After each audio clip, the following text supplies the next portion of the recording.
Okay, good morning. I'm just going to start out with the principle of utility just to get everybody back on track. Actions are good in as much as they promote pleasure and at the very least cause the least amount of pain. So this is what we call sometimes an hedonic kind of uh, hedonistic rather kind of practice. Ethics where we're working with happiness. In fact, at one time it was suggested that in utilitarianism we should really have units of happiness called hedons and units of sadness called dolors, which I always really liked because it's really close to dollars, and I think the ideas overlap.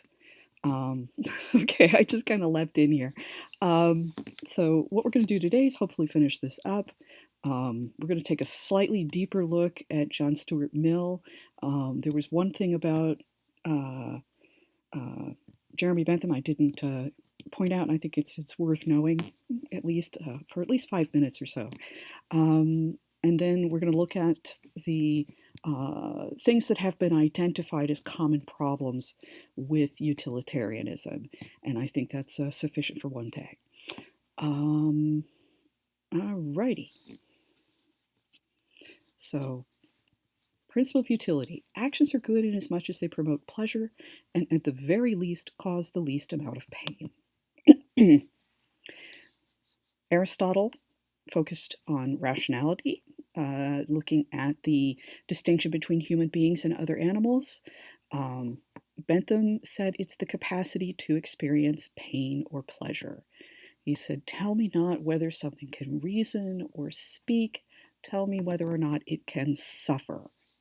And again, the implications of this change are profound with regard to beginning to bring animals into the realm of those things that need moral consideration. And it's also been used in certain kinds of arguments having to do with abortion, but there you go. Talk about a topic for another time. Okay. So for Jeremy Bentham, there are no higher and lower pleasures. All pleasures are to be equally preferred. If usually when somebody says higher pleasures, they're talking about something that's more intellectual and at that time certainly more associated with higher socioeconomic class status, and he felt that that was inappropriate. You know, as a great egalitarian, he wanted to tell everybody that your pleasure is your pleasure, and you know whatever it is, it's as good as anybody else's. Um, so that's the thing to realize about Jeremy Bentham. You could say pushpin is as good as poetry. Um, and remember, this is what John Stuart Mill really said about Jeremy Bentham. And so he's consciously setting himself, showing the distinction between his own view of utilitarianism and Jeremy Bentham's utilitarianism. And we're going to look at that real quickly, I hope. So, these are the list of things that you can do. All right. Consider the person most immediately affected by the act in question. So you can go through this yourself for a particular kind of action. You set morals, rules of thumb. Bentham addresses moral skepticism, which is the idea that there are no objective or really relevant moral values. That everything is quote unquote relative, in the usual sense that people mean when they say, "Oh, everything's relative." Um, just remember when you start having that conversation, that's just the beginning. When somebody says, "Well, everything's relative," there's a lot of different things that could possibly mean. And that doesn't mean it's the end of the discussion. Okay, Bentham gives examples. Utilitarianism has a connection with religion that's usually not noticed when teaching utilitarianism. John Stuart Mill was the son of James Mill, who was Bentham's private secretary for many years. They both raised John Stuart Mill to be the best possible utilitarian, with a lot of focus on education, but also very practical education. And this wound up having an effect on John Stuart Mill that I think explains part of his transition, from being a simple utilitarianism to arguing that there are definitely some pleasures that are to be preferred and given more moral value, kind of more weight in a discussion as opposed to simpler pleasures. So he was very well educated. He was very, very bright. Like Jeremy Bentham, he was a social reformer. He was a well known abolitionist. He also promoted uh, rights for women. And he argued for individual rights to supersede state control. And this shows an interesting sensitivity to sometimes what a side effect is of a very simple utilitarianism or a very, simple or crude democracy, which is, tyranny of the majority. Okay, beautiful picture. Handsome guy, I guess. I think he actually served in Parliament as well, very briefly. So he was a well-known figure about town, as it were. Okay. He believed that higher pleasures ought to be preferred to lower pleasures. It is better to be a human dissatisfied than a pig satisfied. Better to be a Socrates dissatisfied than a fool satisfied. So going back to the work and the education that John Stuart Mill got from James Stewart and Jeremy Bentham, he's worked a lot with Jeremy Bentham. Jeremy Bentham was really a very prolific kind of worker, produced lots and lots of writing, always thinking, always declaiming, and being his secretary was very hard work. To get to that, Jeremy Bentham's written works are, we don't have a lot of them in publication that you can buy from the bookstore, you can find in the library, because when he died, he really never followed through and got very much published. He wrote letters and things and letters to the editor and so forth, but getting a book published, he really didn't do a whole lot of that.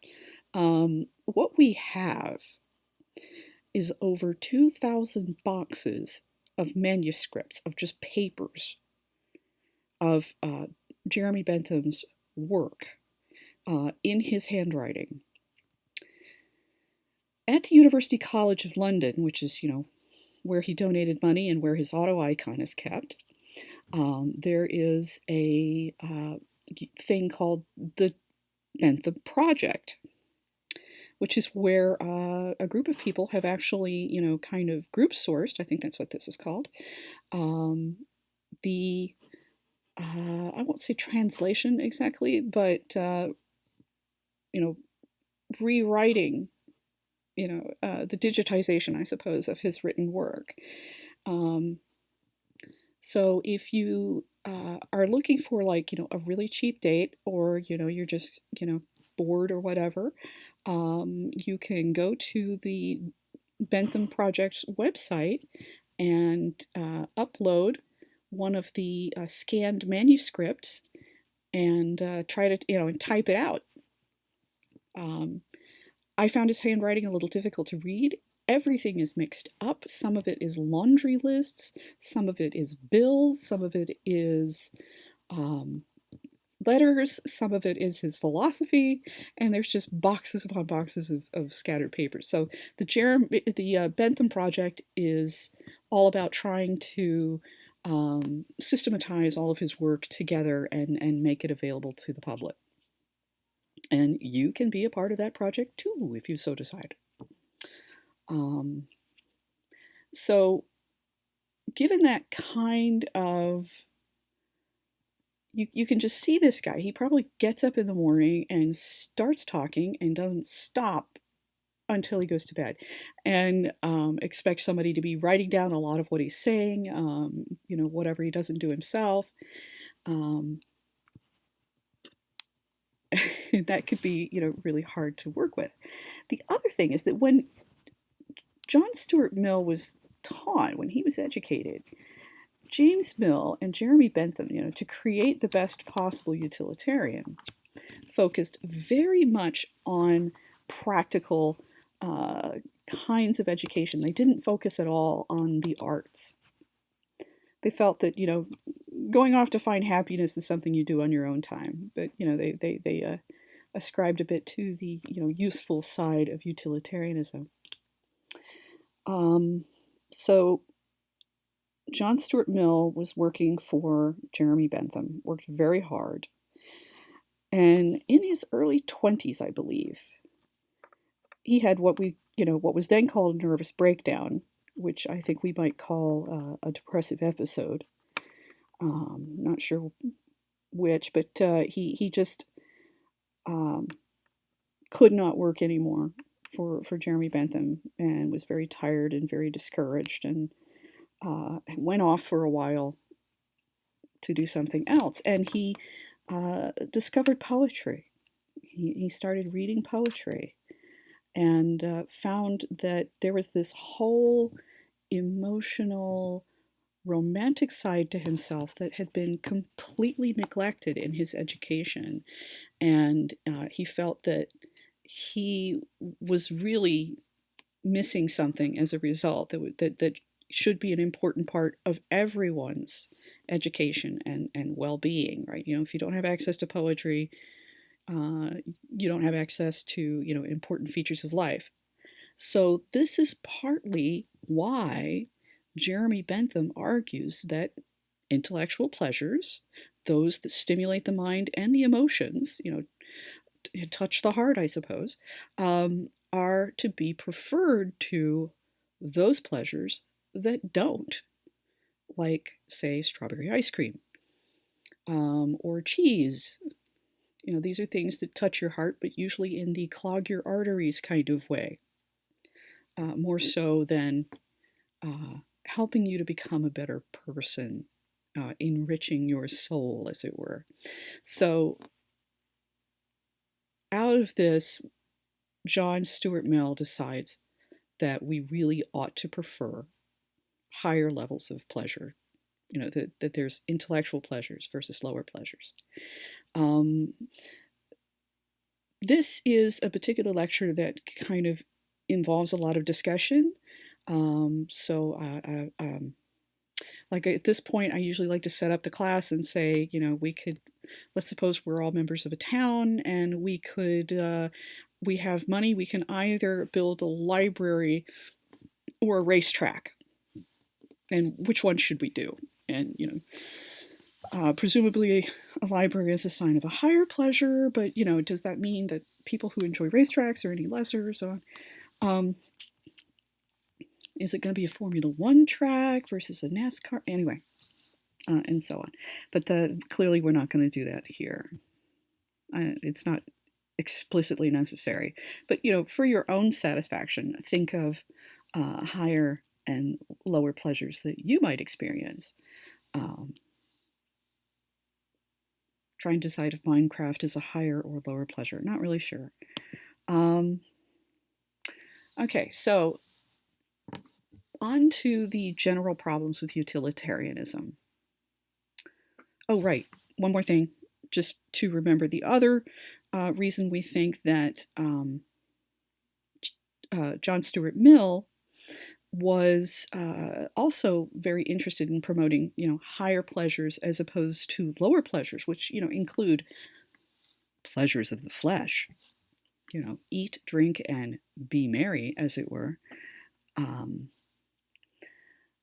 That he was expressing Victorian morals, which were, he was of the Victorian era, which is a time in which people were so uptight when it came to talking or thinking about sex that they actually put little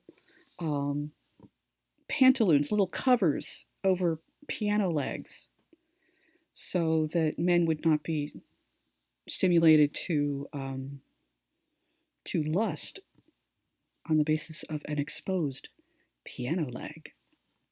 So just an example of how really uptight they could be. And that out of that uptightness comes this sensibility that higher pleasures are to be preferred. you know, Shelley, Keats, Yeats, and so forth. Okay, so that's John Stuart Mill and Jeremy Bentham. Obviously, an upcoming exam question will be, what's the difference between these two guys? Right here, we're going to go back to utilitarianism generally. Just thinking about whether or not something is good versus not good. What makes an action moral versus not moral. And there's certain kinds of things that people think are intrinsically problematic for the utilitarian, beg your pardon. All right, so the first example is that utilitarians cannot necessarily be trusted to keep a promise. That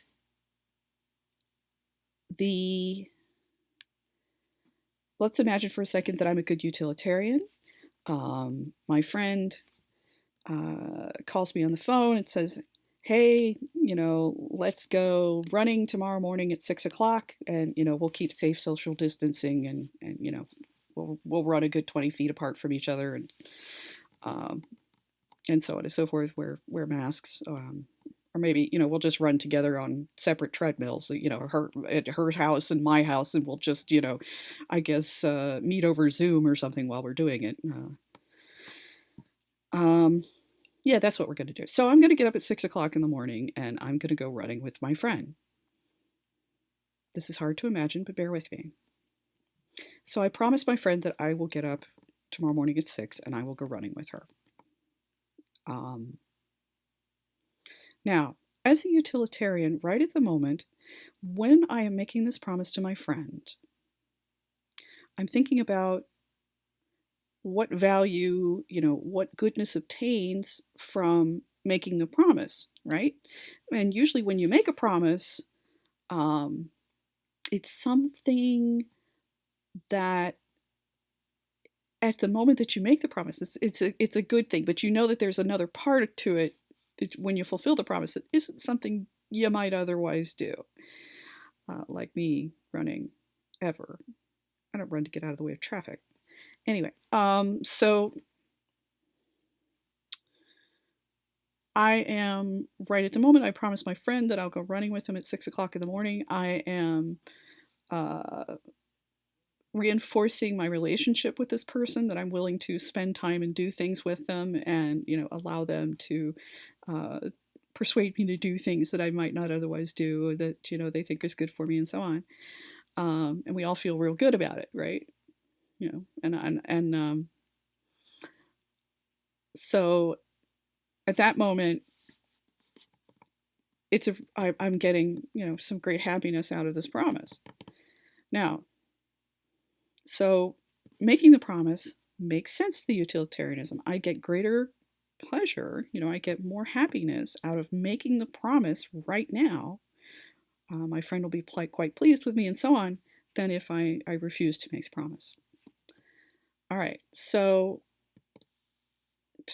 now it's tomorrow. It's 6 o'clock in the morning. No, it's 5:45. I gotta give myself a few minutes, and I really don't want to get up. It's all warm under the covers. I have a nice animal curled up at my feet. And at that moment, getting up in the cold and going running, whether it's outside or inside on a treadmill, whatever, this sounds like a really unpleasant idea. It feels more unpleasant than it was contemplating it at 5 o'clock in the evening the day before. 5:45 in the morning for many of us is not our best time for being active. So, but as a good utilitarian, I decide that well, at this moment, I actually get much greater happiness if I don't fulfill my promise. So the concern is that the utilitarian, using this kind of principle, And considering, each and every act separately is more likely to break promises. Similarly, I promise my friend I'm going to give her back her $5 tomorrow. Um, that pleases my friend. They get off my back. And then tomorrow I decide I really want to keep that $5.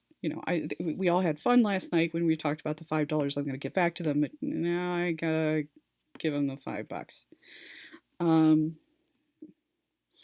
and I don't want to do that, and it would bring me greater displeasure and greater disutility, more dolors, as it were, in exchange for my dollars. So there's a good chance that I might not keep my promise. So that's a problem. Let's imagine for a minute, too, that, oh, yeah, so sorry. Um, and promise keeping in general is thought to be a really important part of our, kind of social interactions. When somebody makes a promise, it's supposed to mean something more than just saying you're going to do something, or arguably the promise may be, implied. Um, I promise to take someone. Uh, Gosh, I don't think I could take anybody anywhere right now. I promise to play a game with somebody later this afternoon, and I say, yeah, I'll play that with you. I promise. And that extra assurance that I'm serious about it, um, kind of puts an extra burden on me to make sure I fulfill the thing that I said I would do. Um, so and promise keeping is arguably kind of a large, it's a good, healthy portion of our social glue. We want that to be taken seriously and not just, reevaluated when it's convenient or not convenient for whoever is making the promise and whoever is on the fulfillment end.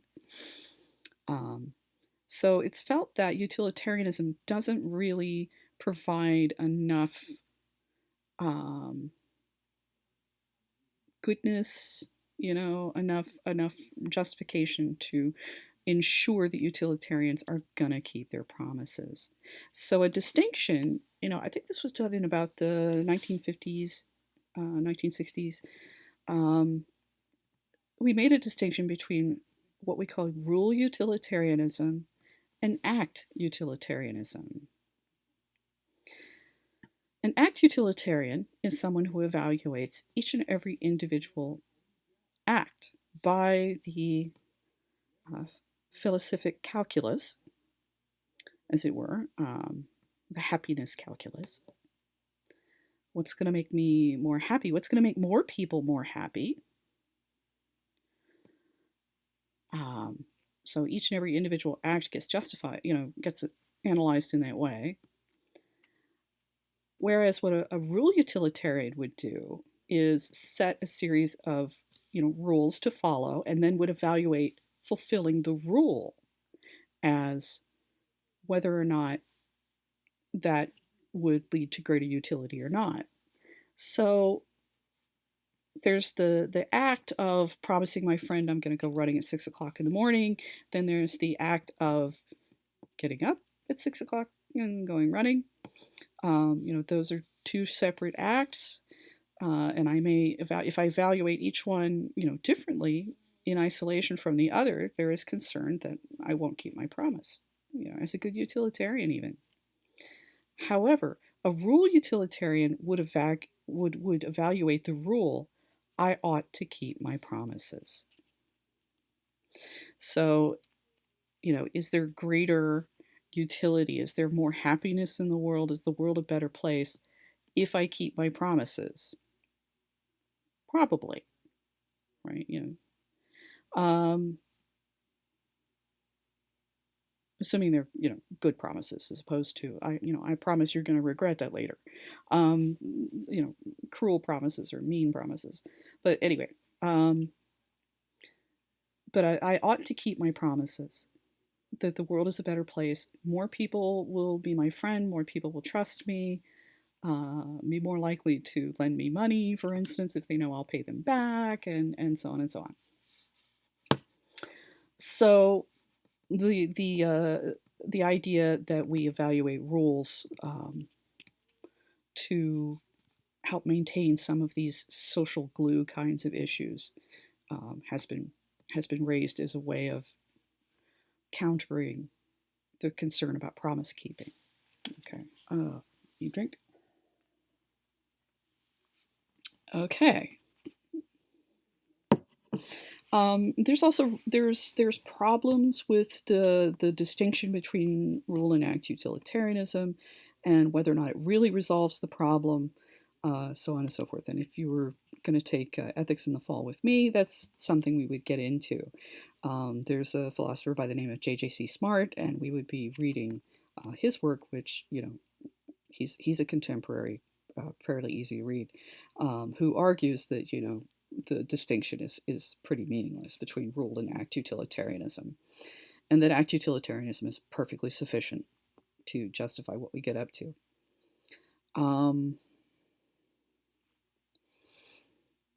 So there's that evaluation. The second kind of problem with utilitarianism is called the ends can justify the means.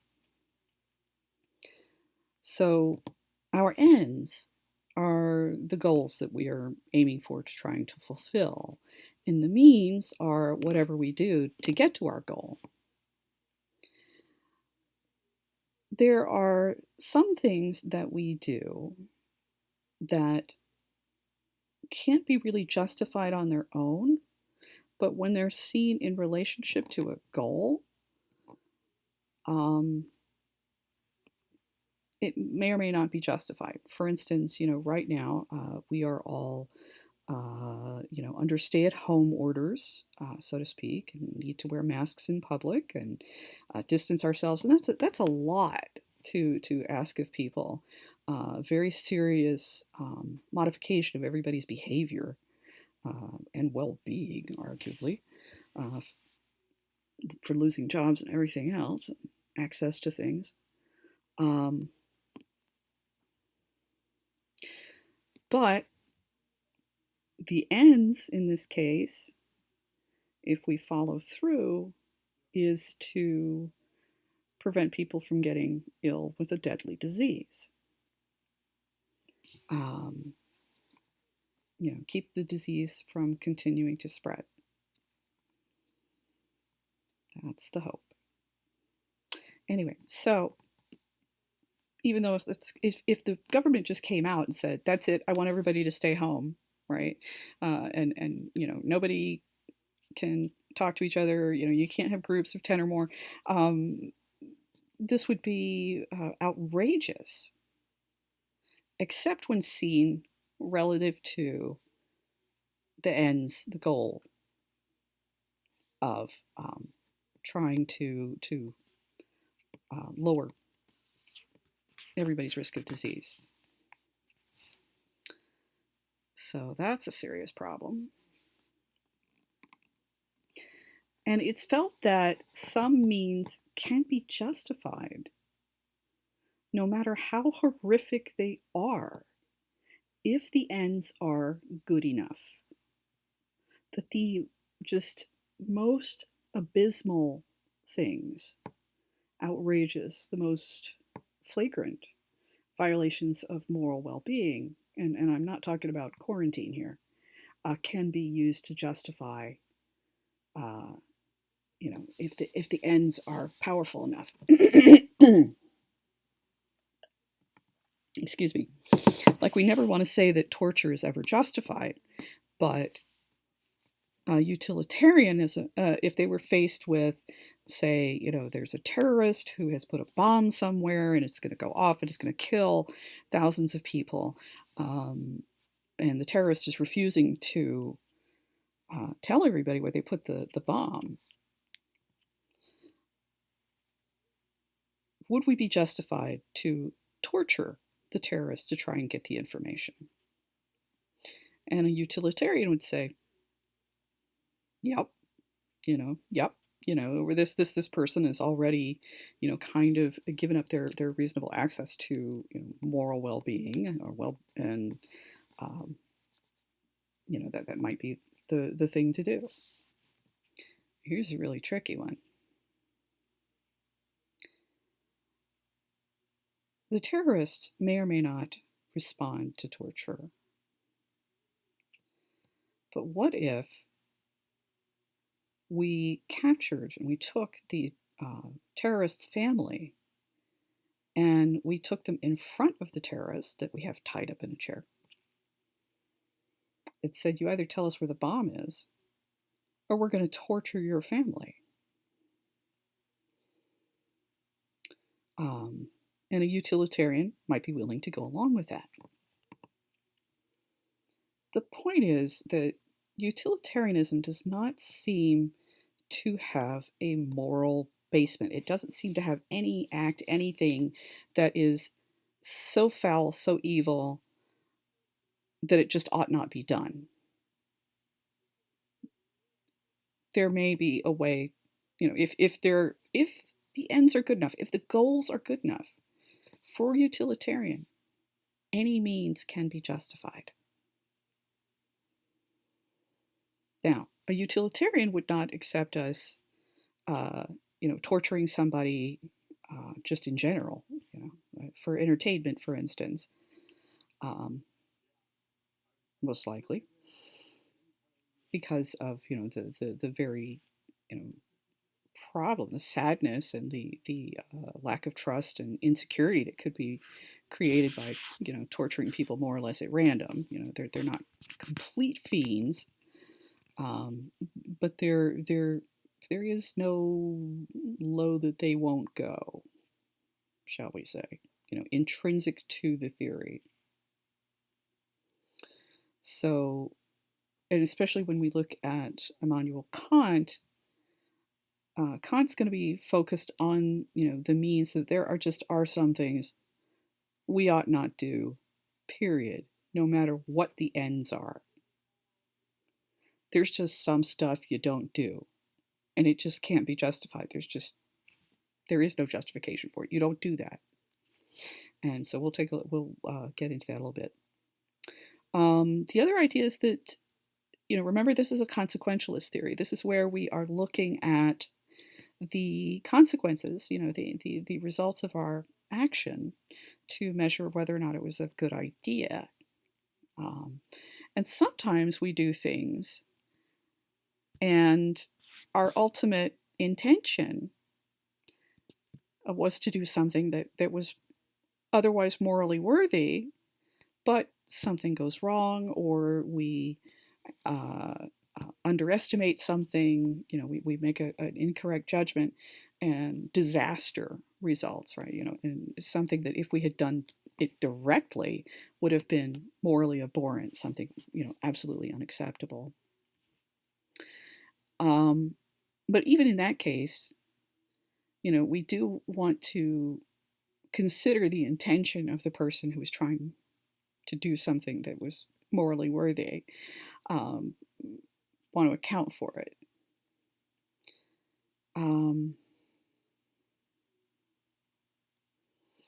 But a utilitarian would say it's the results that matter.